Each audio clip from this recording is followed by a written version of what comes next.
मित्रांनो नमस्कार. कायदेशीर माहिती देणाऱ्या माझ्या युट्यूब चॅनलमध्ये तुमचं स्वागत आहे. आजचा विषय सोसायटीचं शेअर सर्टिफिकेट. सोसायटीचं शेअर सर्टिफिकेट म्हटलं की कोणत्याही गृहनिर्माण सोसायटीमध्ये शेअर प्रमाणपत्र एक कायदेशीर दस्तऐवज असतं हे लक्षात घ्या. आणि संबंधित सहकारी गृहनिर्माण सोसायटीमधील त्या व्यक्तीचं सदस्यत्व आणि शेअरची मालकी त्याची ते काय करते, एक प्रकारे पुष्टी करते. म्हणजे मालकी सिद्ध करण्याकरता, मालमत्तेच्या विक्रीची सोय करण्यासाठी किंवा गृहनिर्माण म्हणजे कर्ज घेण्यासाठी, हाऊसिंग लोन घेण्यासाठी किंवा नॉमिनेशनला सक्षम करण्यासाठी शेअर सर्टिफिकेट आवश्यक असतं. आता फ्लॅट खरेदी केल्यानंतर नॉर्मल कोर्समध्ये शेअर भांडवल भरल्यानंतर शेअर प्रमाणपत्र जारी केलं जातं. आता सुरुवातीला काय असतं, अगदीच नवीन बिल्डिंग असेल तर ते सोसायटी फॉर्म झाली नसती. शेवटी शेअर सर्टिफिकेट बिल्डर देत नाही, सोसायटी देते. त्यामुळे सोसायटी फॉर्म झाली का, आणि फॉर्म झाल्यानंतर सोसायटी तुम्हाला त्याचं शेअर सर्टिफिकेट देणार हे डोक्यात राहू द्या. आता त्या शेअर सर्टिफिकेटमध्ये त्या सदस्याचं नाव असतं, त्याचा फ्लॅट क्रमांक असतो, शेअर प्रमाणपत्रचा क्रमांक असतो म्हणजे शेअर सर्टिफिकेट नंबर, आणि शेअरचं मूल्य असतं. काही 5 असेल, कधी 10 असेल, 50 असेल, जे काही मूल्य असेल ती. आणि त्या सदस्याकडे किती शेअर्स आहेत, 5 शेअर आहेत. तर 5 शेअर कुठच्या क्रमांकापासून कुठच्या क्रमांकापर्यंतचे शेअर आहेत हे त्या शेअर सर्टिफिकेटमध्ये लिहिलेलं असतं. शेअर प्रमाणपत्रावरती ते कोणी जारी केलं, म्हणजे ते ऑफिस बेरर्स कोण आहेत, त्या पदाधिकाऱ्यांची नावं आणि त्यांची सही, आणि कधी जारी केले ती तारीख, या सगळ्या बाबी या शेअर सर्टिफिकेटवरती फ्रंट साईडला असतात. अर्थात वरती शेअर त्या सोसायटीचं नाव आणि त्यांचा रजिस्टर नंबर असतो, तो भाग अलैदाच.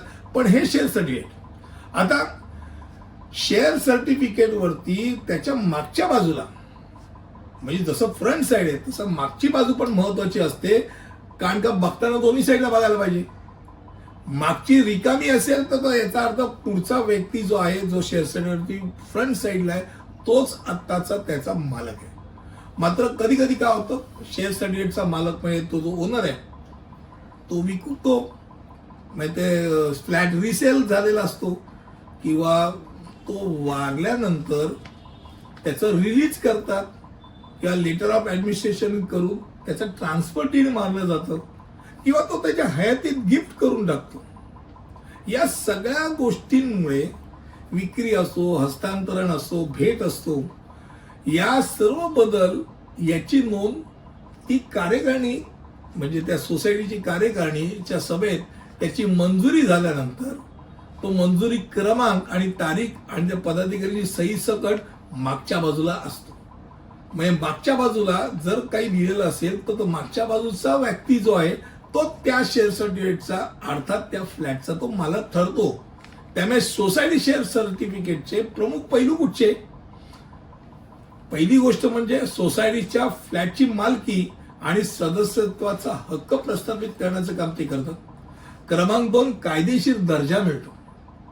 महाराष्ट्र सहकारी संस्था अधिनियम 1960 किंवा तत्सम कोणत्याही राज्याच्या कायद्यानुसार मालकी हक्काची वैधता ठरवण्याकरता शेअर सर्टिफिकेट फार महत्वाचं काम करतं. त्यानंतर येतो मुख्य तपशील, ज्यामध्ये मी मगाशी म्हटल्याप्रमाणे त्यात सर्व नावं, डिटेल्स, संस्थेचं नाव, शेअर सर्टिफिकेटचं क्रमांक, अधिकृतता कोणी दिली त्यांच्या सह्या. आणि हे जारी करण्याचं काम कसं असतं, तर समजा तुम्ही विकत घेतले, सोसायटी ऑलरेडी फॉर्म्ड आहे, तर तुम्हाला सदस्य करता अर्ज करावा लागतो.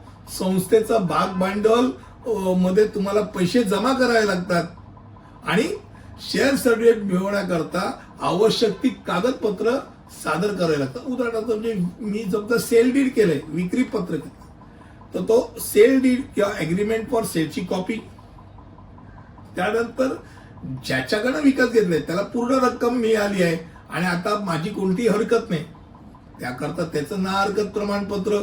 त्यानंतर समजा रिलीज असेल किंवा गिफ्ट असेल तर उर्वरित व्यक्ती ज्याकडे वारस आहेत त्यांच्या एनओस्या म्हणजे ना हरकत प्रमाणपत्र, आणि तो जो अर्जदार आहे त्याचा ऍफिडेव्हिट की ज्यात तो सांगतो सगळी दिलेली कागदपत्र खरी आहेत, आणि इंडेमनिटी बॉन्ड ज्यात तो म्हणतो की सोसायटीनी मी इंडेमनिटी बॉन्ड सादर केल्यानंतर माझ्या नावे शेअर सर्टिफिकेट करावं.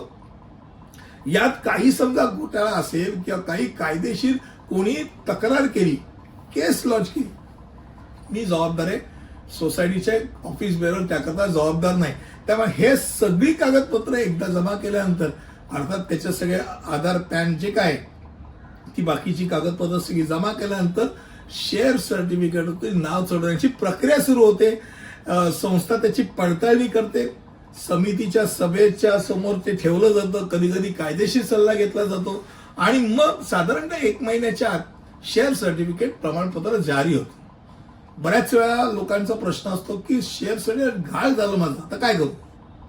आधी पहिली गोष्ट म्हणजे शेअर सर्टिफिकेट घाळ होण्याकरताचं कारणच नाही. महत्वाचं डॉक्युमेंट आहे.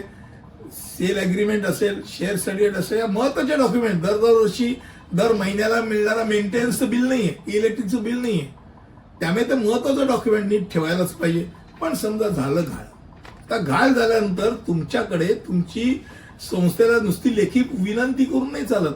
कारण ते प्रमाणपत्र तुम्ही घाण पण ठेवू शकता, त्याच्या लोन पण काढलेलं असू शकतं. त्यामुळे FIR करावा लागतो. त्याकरता पब्लिक नोटीस द्यावी लागते आणि एक इंडेमनिटी बॉन्ड 500 रुपयाच्या वरती तयार करून नोटरी करून तो सोसायटीला सबमिट करावा लागतो. मग ते मिळण्याची शक्यता येते. शेअर सर्टिफिकेटचं जाता जाता एकच, तुम्हाला कर्ज घ्यायचं असेल किंवा तुम्ही कायदेशीररित्या त्याचा मालक असण्याचा पुरावा काय असेल तर त्याकरता तुम्हाला शेअर सर्टिफिकेट महत्वाचं ठरतं. आजचा विषय शेअर सर्टिफिकेटचा होता. पुढील विषयामध्ये असंच काहीतरी घेऊन येईल. तिथपर्यंत इथेच थांबतो. धन्यवाद.